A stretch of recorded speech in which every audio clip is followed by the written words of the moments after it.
पुरंजन, अरे मला कोणी मूलबाळ नाही, म्हणून माझ्यानंतर माझ्याकडं जे काही आहे समज काही अरे तुला सांभाळायचं आणि त्या जबाबदारी आपण पूर्ण करायच्या आहेत ज्या या येळस आपण समद्यांनी आपल्या खांद्यावर उचलल्या आहेत. घे पाणी पी.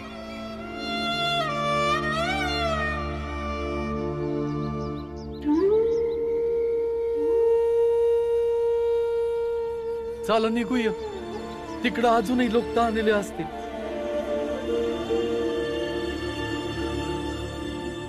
समद्यांनी नीट लक्ष देऊन ऐका.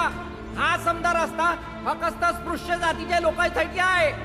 आजपासून कुणी बी अस्पृश्य समाजातील माणूस या रस्त्यावरून चालल तर त्याचे पाय तोडण्यात येतील. काका, मी विचार करतोय की आपल्याला आपल्यासाठी एक वेगळा रस्ता बनवायला हवा, म्हणजे भविष्यामध्ये आपल्या समाजाच्या लोकांना त्या उच्च समाजाच्या लोकांच्या तख्ताचा सामना करायला नको. आता म्हणणं तर तुझं एकदम बरोबर आहे आणि आपल्याला हे काम लवकरात लवकर करायला हवं, म्हणजे आपल्याला त्या रस्त्यावरून जायला नको आणि त्यांना काही त्रासही व्हायला नको. चल हे सगळं आपण रामजी आणि आपल्या माणसांना सांगूया.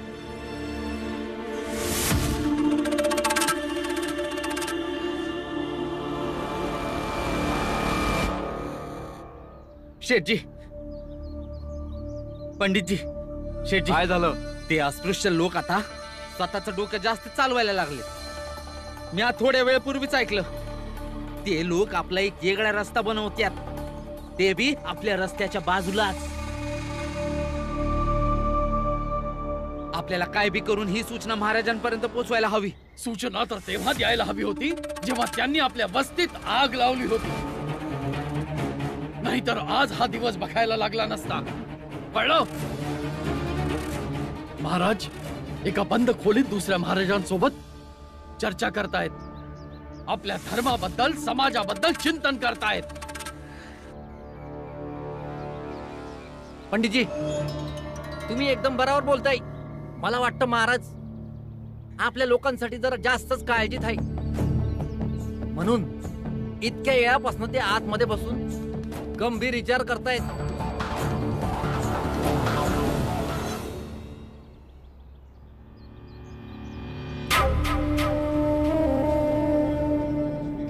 येथील अस्पृश्य जातीतले लोक खूप चतुर आहेत.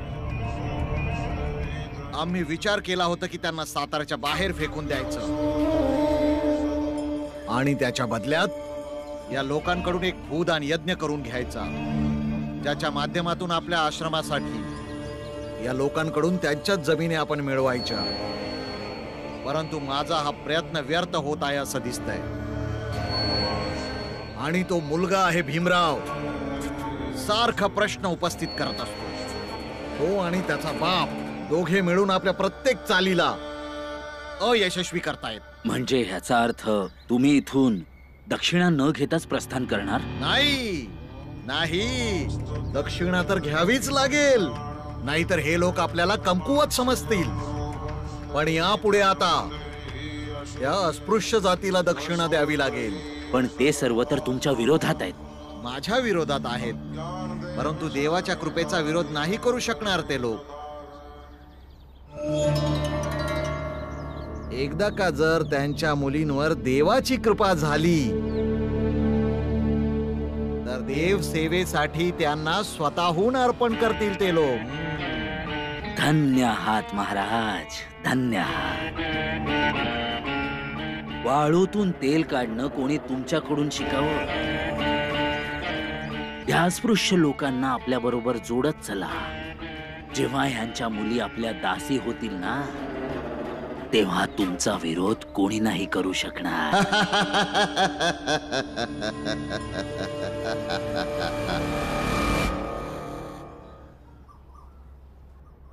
काय झालं? समद्यांना असं का बोलवलं आहे? समजा ठीक आहे ना? एवढ्या लवकर ते लोक समजा ठीक होऊ देतील का? हा, ते लोक आपल्याला त्रास देण्यासाठी काही ना काहीतरी करतच असतात. आता काय झालं? आता तर काही नाही झालंय, बरंच काही होऊ शकतं. तुला नक्की काय म्हणायचंय? ते म्या रामजी, खर तर पुरंजननं एक खूप छान सल्ला दिला आपल्याला की आपण आपल्यासाठी एक वेगळ्या रस्त्याची व्यवस्था केली पाहिजे. म्हणजे आपल्याला या स्पृश्यांच्या रस्त्यावरून जायचीच गरज पडणार नाही आणि असं करून आपल्याला त्रास देण्याची आपण त्यांना संधीच देणार नाही. हे तर एकदम बरोबर आहे. तर चला आपण समजे सुरुवात करू. थांबा समद्यांनी, हे काय करायला निघाले आहेत तुम्ही लोक? एका बाजूला पाण्याचा इजय साजरा करताय आणि दुसऱ्या बाजूला हरण्याची तयारी करताय. पराजयाची तयारी? होय. भीम, तुला असं का वाटतं की आपण हरण्याची तयारी करतो? बाबा, कारण असं करून स्वतःच त्यांना एक प्रकारे जिंकवताय. आणि जो जातीचा खेळ ते आपल्या बरोबर खेळतायत त्यामध्ये स्वतःच भागीदार बनतायत. आणि जो भेदभाव ते आपल्या बरोबर करतायत त्याला आपणच प्रोत्साहन देतो आहे. काका, तुम्हीच विचार करा. आपण एक वेगळा रस्ता बनवून आपणच त्यांना सांगतोय का आपण त्यांच्यापेक्षा वेगळं आहोत. आजपर्यंत ते आपल्याशी भेदभाव करत आले आहेत, आपण नाही. मग आज का? आणि जे वागणं त्यांचं आपल्या बरोबर आहे त्यांना वागू द्या, पण आपण त्यांच्यासारखं नाही वागलं पाहिजे.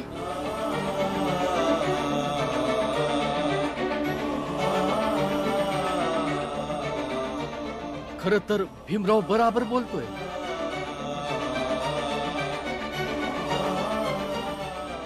आपल्याला घाई तसा कुठलाही निर्णय घ्यायला नकोय.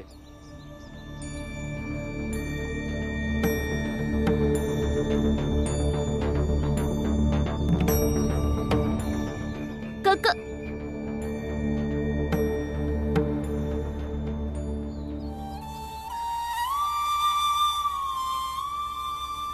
किती योग्य बोललास तू भीमा. ज्या रस्त्यांना एक झालं पाहिजे त्यांना आपणच कसं वेगळं करू शकतो.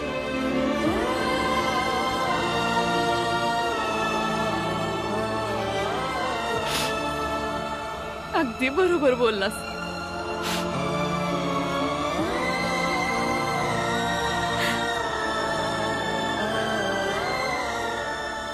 बोला सर्वज्ञ महाराजांचा विजय असो. सर्वज्ञ महाराजांचा विजय असो. सर्वज्ञ महाराजांचा विजय असो. सर्वज्ञ महाराजांचा विजय असो. तुम्ही सर्वजण खूप चांगले आहात. काही दिवसातच तुम्ही महाराजांचं मन जिंकलंय. म्हणून जेव्हा पण मी ह्यांना म्हणतो चला महाराज दुसऱ्यांवर आपल्या कृपेचे वर्षाव करा, तर महाराजांना इथून जाण्याचं मनच नाही करत. मला तर तुम्हा सर्वांमध्ये माझ्या देवाची छवी दिसत आहे. तुम्ही सगळे मला खूप प्रिय आहात, कारण तुम्ही धर्माची रक्षा करत आहात. सदैव धर्माच्या बाजूने उभे राहता. तुम्ही तर देवाची मुलं आहात आणि देव नेहमी तुमच्या मदतीला उभा राहील. महाराज तुमच्यावर खूप प्रसन्न आहेत. म्हणूनच तुम्हाला सुद्धा महाराजांना प्रसन्न करावं लागेल. म्हणजे महाराज जेव्हा इथून जातील तेव्हा तुम्ही सर्व त्यांच्या लक्षात राहाल. महाराजांसाठी तर आम्ही आमचा जीव देखील देऊ. काय भावांनो? नाही, त्याची काहीच गरज नाहीये. आम्हाला कोणाचाही जीव नकोय. मला फक्त तुम्हा सर्वांचं प्रेम हवं आहे. पाहिलं तुम्ही महाराजांच्या महानतेला. म्हणून तुम्ही देखील प्रेम प्रदर्शित करा आणि त्यांना अशी गोष्ट दानमध्ये द्या म्हणजे उद्या ते इथून जेव्हा जातील ती नेहमी त्यांना उपयोगी असेल. महाराज, आमचं समद काही तुमचंच आहे. अच्छा, म्हणजे तुझं जे बी आहे ते महाराजांचं आहे. हा, मग जा, तुझी मान पण महाराजा पुढे ठेवून दे. तुमचे जे महाराज आहेत ना ते तुमची मान बी घेऊन जाणार आहेत. तसं बी तुमच्या महाराजाच्या ज्ञानाच्या पुढं अस्पृश्याचं ज्ञान भारी पडलं आहे. आणि तुम्ही सगळ्यांनी बी ऐका की त्या अस्पृश्य जातीवाल्यांनी पाण्याची व्यवस्था केली आहे.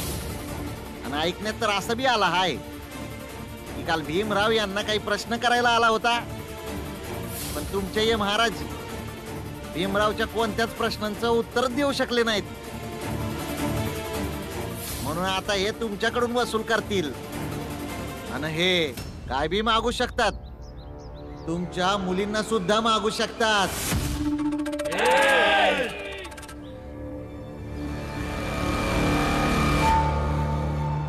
कारण यांच्या संपत्तीमध्ये दाणे आणि रत्नांबरोबर दासांची बी मोजमाप होतीये. मूर्ख माणसा, अधर्मी, आम्हा सर्वांनी तुला एकदा संधी दिली होती. अर्धमेला करून सोडलं होतं, पण तू सुधारला नाहीस. मला वाटतं तुला मारूनच टाकायला हवं. नाही पंडितजी, नाही. या वेळेला तुम्ही मला मारू नाही शकणार, कारण आता पहिल्यासारखा दगड नाही ठेवला आहे ना.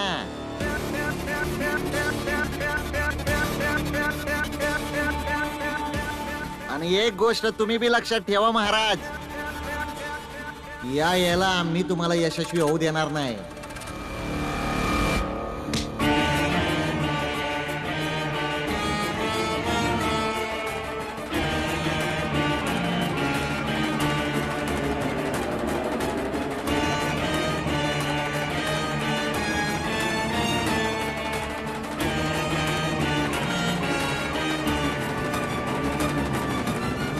बघितलं तुम्ही, तुमच्या मधल्याच एका व्यक्तीने मला आव्हान दिलं आहे की तो आपल्याला यशस्वी होऊ देणार नाही.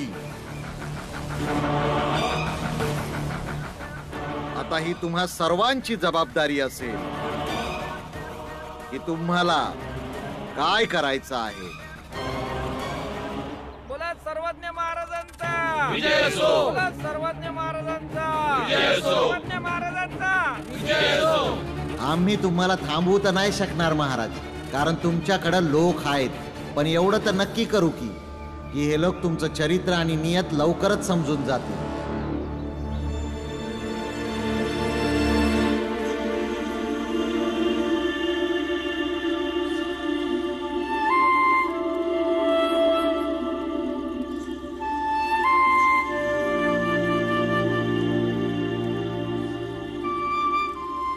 काका, भीम बाळा, अरे झोपला नाही अजून? वय काका, झोपच येत नव्हती. आणि तुम्ही या भिंती का बघताय? बाळा, या भिंतींना बघतो ना तर मी निराश होत नाही.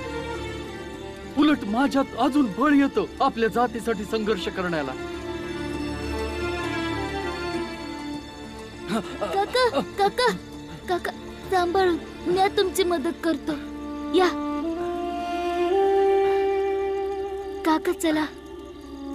थकून जात असाल ना तुम्ही? हो रे बाळा, आता काय करावं, म्हातारा झालो आता. तुमचं पाय दाबून देऊ? नाही बाळा, माणसाला स्वतःचे त्रास स्वतः सहन करायला हवे, स्वतःच्या वेदना स्वतः सहन करायला हव्या. काका, तुम्ही सांगितलेल्या गोष्टींनी मला प्रोत्साहन मिळतो. अरे पर तुझं बोलणं फक्त एकाला नाही, समध्या गर्दीला प्रभावित करण्याची ताकद ठेवते भीमराव. भीमराव, अरे मी अस्ताला जाणारा सूर्य हाय, पर तू येणार भविष्य आहे. तुला बघून मला खूप समाधान मिळतं रे की तू, अरे तुझ्या एवढ्याशा वयात किती मोठमोठ्या समस्यांना सामोरं जातो बाळा.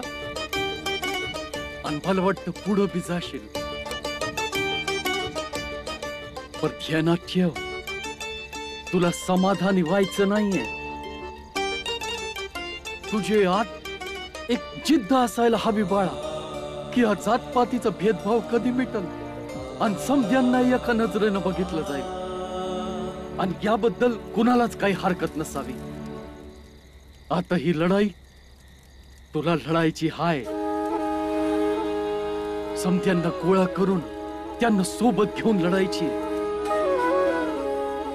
सांग भीम, लढशील ना? वय काका, मैं लढणार.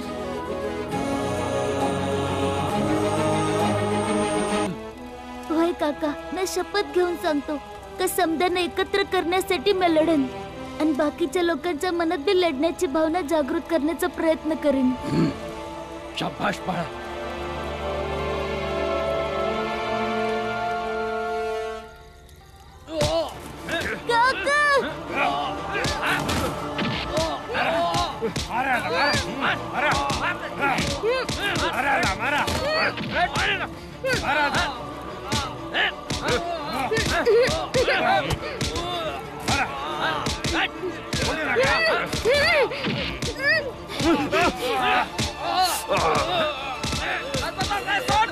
काम संपलं, हा मरून जाईल.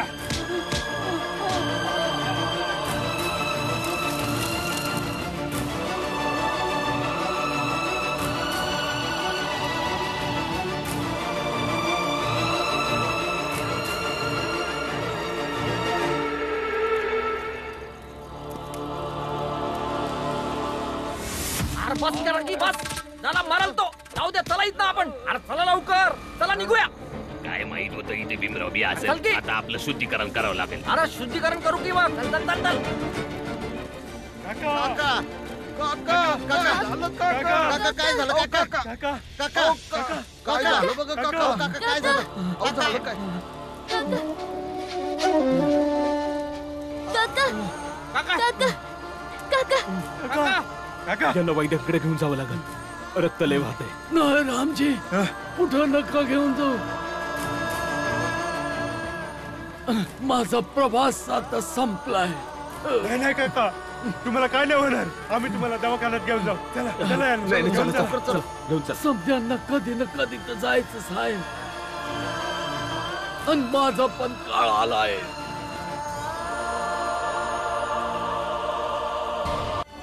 आयुष्यभर विचार करत राहिलो की मी माझ्या जातीच्या कल्याणाकरता झटेन, पण हिम्मत नाही झाली. काका.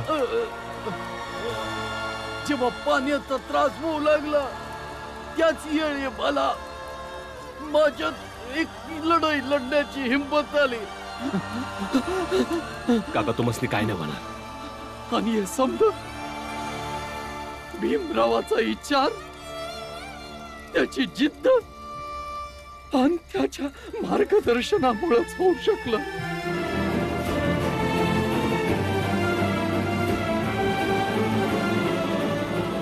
ही जी ज्योत आमच्या आत भीमरावनं पेटवली आहे ना, त्याला कधी इजू देऊ नका.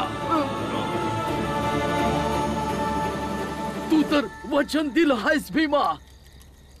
ही जिद्द कधी सोडू नको. वय काका, मी नाही संपू देणार.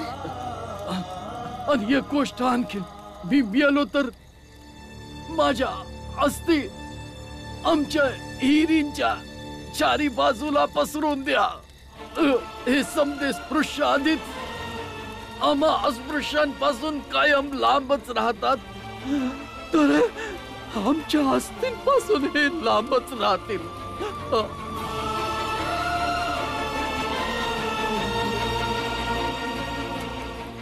तर यांना जाऊन नक्की सांगा की आमच्या केरीच्या चारी बाजूला अस्पृश्यांच्या अस्थी विखुरल्या आहेत. काका, कधीच आपल्या मेलेल्या जनावरांचे कलेवर घेऊन आपल्या हिरी जवळ येणार नाही.